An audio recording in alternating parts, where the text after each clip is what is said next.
सबसे बड़े नायक थे महात्मा गांधी। उन्होंने आज़ादी के साथ ही ये घोषणा की थी कि भारत की आज़ादी का असल मकसद तब पूरा होगा जब भारत के 7 लाख गांवों का ग्राम गणतंत्र बनेगा।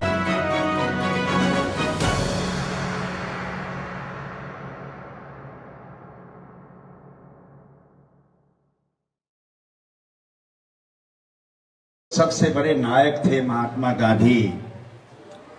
उन्होंने आज़ादी के साथ ही ये घोषणा की थी कि भारत की आज़ादी का असल मकसद तब पूरा होगा जब भारत के 7 लाख गांवों का ग्राम गणतंत्र बनेगा और सारे सूत्र संचालन गांव के हाथ में आएंगे। ये काम तो पूरा नहीं हुआ। महात्मा गांधी यह भी मानते थे कि हमको एक ऐसी शासन व्यवस्था बनानी है जिस शासन व्यवस्था में गांव मजबूत होगा, सरकार उससे कम मजबूत होगी, उससे कमजोर होगी। यानी ऐसी सरकार जिससे हमेशा हमारा समाज मजबूत होगा, ये कल्पना महात्मा गांधी की थी। ग्राम गणराज्य की दिशा में कोशिश करने के लिए बहुत सारे प्रयत्न हुए। आचार्य विनोबा भावे ने बड़ा आंदोलन चलाया, जिस आंदोलन ने समूची दक्षिण एशिया के जनजीवन को प्रभावित किया और जो लैंड हंगर का सवाल उन्होंने उपस्थित किया, उसने करुणा से समाज बदलने के लिए एक वातावरण बनाया। फिर इसके बाद डॉक्टर लोहिया इस देश के एक बड़े समाजवादी चिंतक और नेता थे। उन्होंने चौखम्मा राज की बात करी। फिर जयप्रकाश नारायण ने संपूर्ण क्रांति के लिए जनता सरकार बनाने की बात की।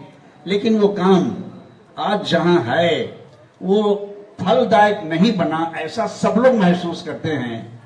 इस काम को आगे बढ़ाने की एक महत्वपूर्ण कड़ी है जिसमें आप सबका सहयोग और यहाँ जो आज बड़े पुलिस पदाधिकारी शामिल हो रहे हैं, उसको एक ग्रेटर प्रोस्पेक्ट देने के लिए, एक व्यापक आयाम प्रदान करने के लिए बहुत मददगार होंगे। आज इस आंदोलन के साथ बहुत सारे लोग जुड़ रहे हैं। 80 बैच का डीएसपी हूँ, फिर 2002 बैच का आईपीएस हूँ। विभिन्न जगहों पर डीएसपी और एसपी के रूप में काम कर चुका हूँ। डीआईजी के रूप में बेतिया, मुजफ्फरपुर, बीएमपी वगैरह में रहते हुए मैं 2019 में सेवानिवृत्त हुआ।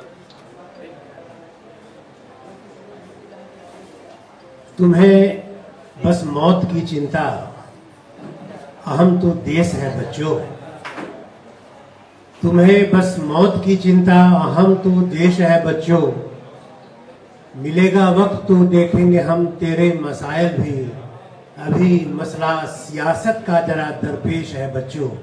यही हालत अभी अपने यहाँ की सियासत का है। लोगों को किसी और उलझन में, कुछ किसी और सपनों में डालकर आज की जो सियासत हो रही है उसका यह तजुर्बा हुआ है कि आजकल नेतागिरी के नाम पर, राजनीति के नाम पर लोग सिर्फ व्यंग करते हैं। राजनीति, पॉलिटिक्स मतलब सच्चाई, पॉलिटिक्स मतलब करप्शन।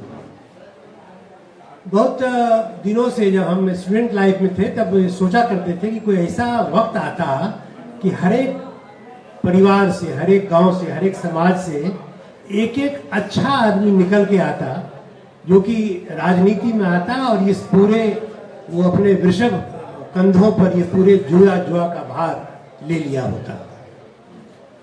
हम चुनते हैं, उन्हीं लोगों को चुनते हैं जो हैकनीड वे में वो चले आ रहे हैं।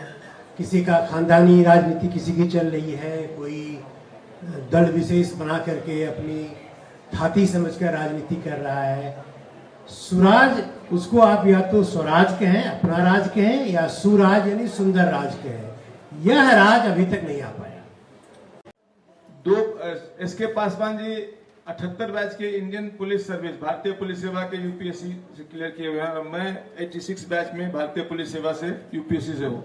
बाकी तमाम मेरे जो सहयोगी और सीनियर्स हैं ये बिहार पुलिस सेवा से है और बाद में इन्हें भारतीय पुलिस सेवा में इनका सामान्यन हुआ और भारतीय पुलिस सेवा की अर्हता प्राप्त करके भारतीय पुलिस सेवा में शामिल होके और ये तमाम पदाधिकारी अपने समय में विभिन्न जिलों में काम किया है, डीआईजी और आईजी में काम किया है और सबने अपने अपने समय में एक अहम मुकाम हासिल किया है। और इन सब के मन में एक ऐसी व्यवस्था परिवर्तन की इच्छा थी जो जनसुराज के मंच पे आके इसको ये शामिल करना चाहते, इसको सफल करना चाहते हैं। एक चीज जो चर्चा हो रही होगी, आपके मन में आ रहा होगा कि आखिर जनसुराज आईएएस पदाधिकारी, आईपीएस पदाधिकारी, इन सेवानिवृत्त लोगों को शामिल करके क्या संदेश समाज में देना चाहती है। क्योंकि आज तक ये माना जा रहा है कि राजनीतिक करने वाले कार्यकर्ता जमीन में जब काम करके ऊपर आते हैं तभी उनको राजनीतिक मुकाम मिलता है और राजनीतिक स्तर मिलता है। और शायद वो प्रयोग पिछले 75 वर्ष में हुआ है। और आपको ये भी हम याद दिलाना चाहेंगे कि जब भारतीय स्वतंत्रता आंदोलन की शुरुआत हुई थी तो उसमें जुड़ने वाले जितने पदाधिकारी, जितने लोग थे, उसमें अधिकांश प्रबुद्ध नागरिक थे। भारतीय प्रशासनिक सेवा के लोग थे, पुलिस सेवा के लोग थे और विभिन्न बैरिस्टर थे, वकील थे, व्यापारी थे। तो प्रबुद्ध नागरिकों के द्वारा आंदोलन शुरुआत किया गया और बाद में संविधान के बाद, यूनिवर्सल फ्रेंचाइज के बाद ये सबके लिए खुला, सब आए, सबने काम किया। लेकिन ऐसा एक मुकाम आ गया जहां पुनः हमें उन अनुभवों को संजोकर, उनके मार्गदर्शन प्राप्त कर व्यवस्था परिवर्तन के लिए प्रयास करना पड़ेगा। लक्ष्मण बाबू ने बहुत सही कहा कि गांधी जी के ग्रामीण स्वराज को स्थापित करना, गणराज्य, ग्रामीण गणतंत्र को स्थापित करने का जो सपना था वो अधूरा रह गया। उसको पूरा करने के लिए जनसुराज संकल्पित है। और ये पदाधिकारी जो शामिल हो रहे हैं, इनके अनुभव, इनका मार्गदर्शन, इनका सहयोग इसमें कहीं न कहीं हमको एक नया मुकाम देगा और एक प्राण देगा।